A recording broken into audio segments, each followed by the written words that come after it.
911, where's your emergency?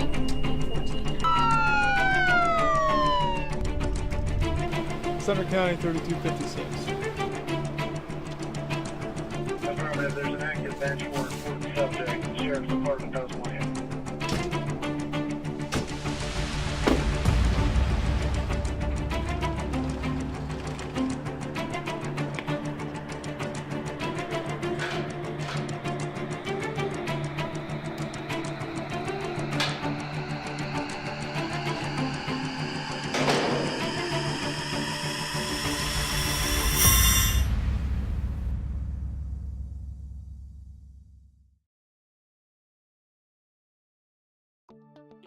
CIT is important to Center County because all it really does is enhances our community. It's beneficial to have all members involved in a call involved with crisis intervention training, from the dispatcher to the police officer to the CAN help worker to the hospital, and eventually to the staff at the prison if it would lead to that point. Center County MHMR, now Center County MHID, the police departments, and I also believe CJAB came together as a collaborative entity to say that we wanted to bring CIT to Center County. CIT training is designed specifically for police officers and for those who are first responders. The benefits of it are less injuries to officers, less injuries to the public, greater chance of the person getting into the services that they need with a lower rate of incarceration and getting better results for the person in need. We are no longer, we work law enforcement, we work jail, we work mental health. It's about our community, it's about serving our residents, it's about keeping everybody safe, and it really is making sure that when anybody needs help, we know where to turn them to.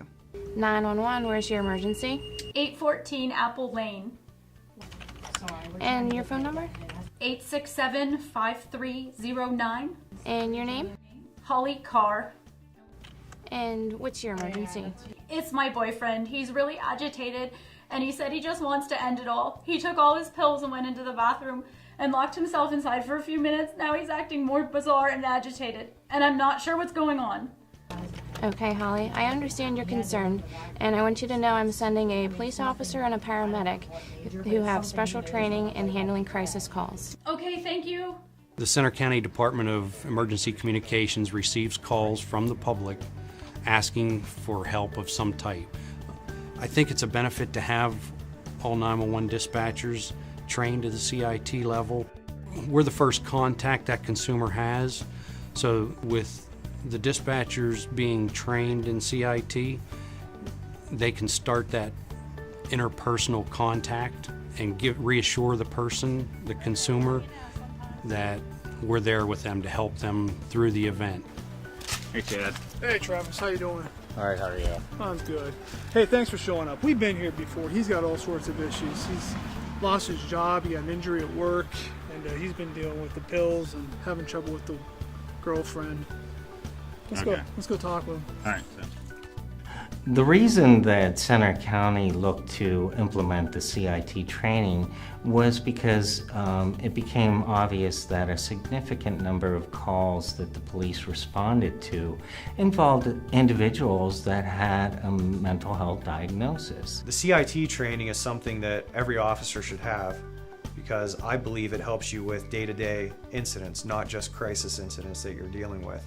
It teaches you exceptional interview skills, directed questions to ask, and it reminds you of officer safety when you're approaching a scene. Hey, Rick, it's Officer Hamilton. How you doing today, man? Hamilton, I don't even want to talk to you. I don't want to see you. I don't want to talk to you. All right, Rick, I'm Officer Park. I'm with Ferguson Township Police. I'm a CIT officer. Tell me what's going on today? Everything's going on today. All right, I can tell that you're upset. So what happened with the medications here? Did you take any? I took a couple. I'm supposed to take a couple. Okay, what is it? It's Zoloft. Okay, how many did you take? I don't know, a few. I took a few. Rick, I can see that you're upset and you have a lot going on right now in your life. We're here to help you, and we're here to get you to get you services with the right people. Okay. So what happened today that you're feeling this way? Everything just came to a crash today. Knees fucking killing me. I just, you know, I can't keep a job. I can't find a job. You know, I'm not there for Holly. I'm not there for Holly at all. I'm not the man she needs me to be. Just everything's just falling apart, and everything's just coming crashing down all at once. All right, I can see you're upset. A lot of people out here that can help you. We have, you know, the hospital. We have Can Help, and they can help you with what else is going on. Can Help. What's Can Help? Can Help does mobile crisis. They'll respond out to. They can respond out here to the house, or they can respond up to the hospital. I think the best idea today is to get you up to the hospital. You're taking a few too many Zoloft today. We need to get you medically cleared first, and then they'll come up to the hospital and they'll sit down and talk to you, and they'll help you with everything that you need. Center County Can Help. This is Shannon. How can I help you? Hi, Officer Park. Okay, so we're coming out to see the girlfriend. All right, and what's going on? State College. All right, looks like Amy is the counselor, and she's going to be there in about 30 minutes. Once that phone call is made to Can Help, we don't delay on the dispatch. We immediately get the counselor moving to go to the intervention, to go to the scene, and provide the services that are needed. Holly, this is Amy from Can Help. She's from Can Help Crisis. She came here today to help you maybe figure out some counseling and get some services for you. Hi, Holly. It's nice to meet you. Hi, nice to meet you. Is there somewhere quiet we could go and talk? Yeah, we could go inside. Okay, thank you. With CIT, the concept is to go in and ask more questions. You know, if a person's acting strange, were they having hallucinations? Were they just depressed and crying? So the concept of CIT is to take a little bit more time, if needed, ask some questions differently, approach the individual calmly, interact with them, ask them, do they have support? Do they have family? Do they have a therapist? You know, do they want to see somebody who could help them? And it really allows the individual to feel connected to those there with them to ask for help, and it guides them in a direction of treatment. You're worried about everything going on with your job and your health, and as I said, you know, we go up to the hospital, get you looked at, get your knee looked at, and get your medications figured out, and you know, Can help you with you know, with the different things that you need outside of just your health, you know, and help you work through these things. By providing this training, we not only are able to seek the assistance of law enforcement to identify individuals in the community who have a mental health diagnosis, but it allows us to then get them into the services and supports that are needed.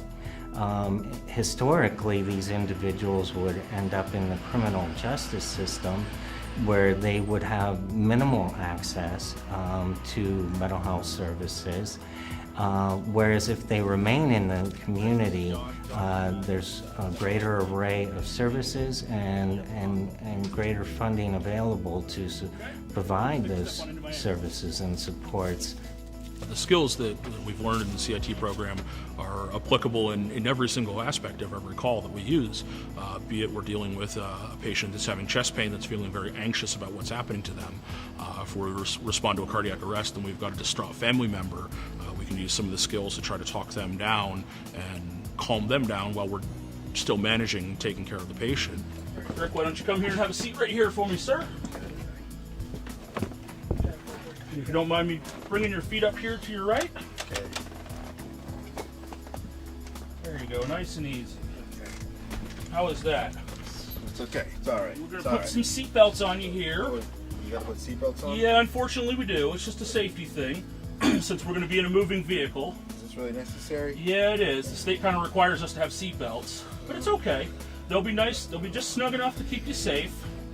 In the EMS aspect, we'll use our CIT skills a lot on the depressed patient who might be feeling suicidal, and they might be feeling that way but not necessarily have a plan yet, or might have not taken actions, but they still need to receive some help.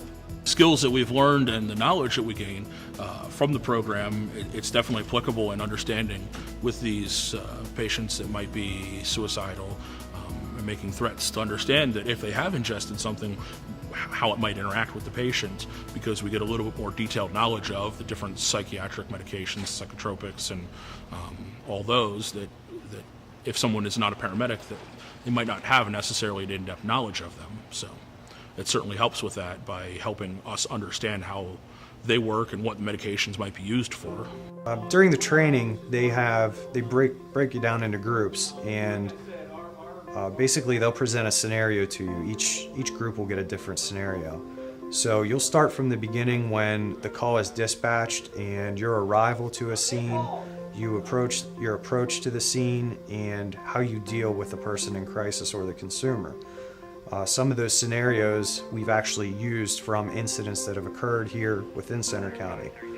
The idea behind CIT is you can use it at any point. We have officers who've used it during a car accident, and the people don't have a mental illness, but they're very upset about what happened.